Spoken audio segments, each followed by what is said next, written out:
এদিকে কোরবানির ঈদ ঘিরে প্রস্তুত নাটোরের খামারিরাও। সম্পূর্ণ প্রাকৃতিক উপায়ে মোটা তাজা করা এসব গরুর চাহিদা থাকায় বেড়েছে ক্রেতার আনাগোনা। জেলা প্রাণী সম্পদ অধিদপ্তর বলছে, এবার নাটোরে প্রস্তুত করা হয়েছে ৫ লাখের বেশি গরু, যেগুলো স্থানীয় চাহিদা মিটিয়ে সরবরাহ করা হবে দেশের বিভিন্ন স্থানে। সুন্দর গরু পালনে বেশ সুনাম আছে নাটোরের। কোরবানির ঈদ ঘিরে এবারও পশু মোটা তাজা করতে ব্যস্ত সময় পার করছেন খামারিরা।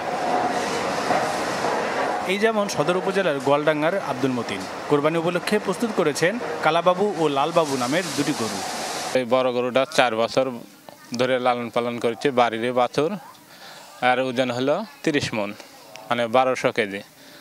আর ছোট গরুটার বয়স হলো, রাধাবাবুর বয়স হলো 3 বছর, ওটা 20 মণ ওজন। আর মনে করেন যে আমি খুব কষ্ট করে লালন পালন করছি। আমি গরিব মানুষ, 2 পয়সা আসা, আমি মনে করেন যে খুব আদরে মনে করেন যে নিজে না খাওয়া গরু খাওয়াচ্ছে। সম্পূর্ণ দেশীয় খাবার খাইয়ে লালন পালন করা হচ্ছে যথাক্রমে 1200 ও 800 কেজি ওজনের গরু দুটি। স্বাস্থ্যসম্মত পরিবেশ নিশ্চিতে ব্যবহার করা হচ্ছে বৈদ্যুতিক পাখা।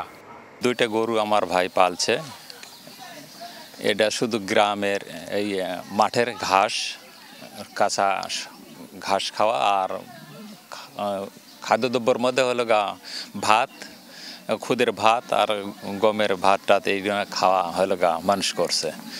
শুধু এই খামারই নয়, নাটোর জুড়ে প্রায় 1500 খামারে চলছে পশু মোটা তাজাকরণ, যে কাজে প্রয়োজনীয় পরামর্শ ও সহায়তা দিয়ে যাচ্ছে প্রাণী সম্পদ অধিদপ্তর। তাদের দিক নির্দেশনায় সম্পূর্ণ দেশীয় ও প্রাকৃতিক খাবার খাইয়ে গরু প্রস্তুত করছেন খামারিরা। একেবারে প্রাকৃতিকভাবে গবাদি পশু উৎপন্ন করে, যেগুলো আসলে আমাদের দেহের জন্য সেটা মানে দেহের জন্য ভালো। তা আসুন সবাই মিলে আমরা খামারিদের পাশে থাকি, এবং আমরা আশা করছি এবারে কুরবানিতে আসলে আমাদের খামারিরা লাভবান হবে ইনশাল্লাহ, এবং আমাদের গবাদি পশুগুলো অবিকৃত থাকবে না। ঘনিয়ে আসছে কোরবানির ঈদ, বাড়ছে দেশের নানা প্রান্তের ক্রেতার আনাগোনা। বলছেন প্রাকৃতিক উপায়ে প্রস্তুত করা গরুর চাহিদা আছে বেশ। আমার খামারের বেশ একটা সুনাম আছে এই দেশীয় খাবার খাইয়ে গরুগুলো লালন পালন করার জন্য। ইতিমধ্যে বিভিন্ন জেলা থেকে কাস্টমার আসা শুরু করেছে। আমি ভালো একটা লাভ পাবো এবার আশা করতেছি। আমাদের এখানে মনে করেন যে গরু পার্টি এখানে এসে নিয়ে যায়, ঢাকা থেকে আসে, চিটাগাং থেকে আসে, সিলেট থেকে আসে। আমাদের গরুর এগুলো প্রাকৃতিক খাবার খাওয়ার জন্য আমাদের গরুর উপরে এত চাহিদা। জেলা প্রাণী সম্পদ অধিদপ্তরের হিসাবে নাটোরে গরুর খামার আছে প্রায় 15,000, যেখান থেকে 5 লাখের বেশি কোরবানির পশু পৌঁছে যাবে সারা দেশে। Desk report, channel 24।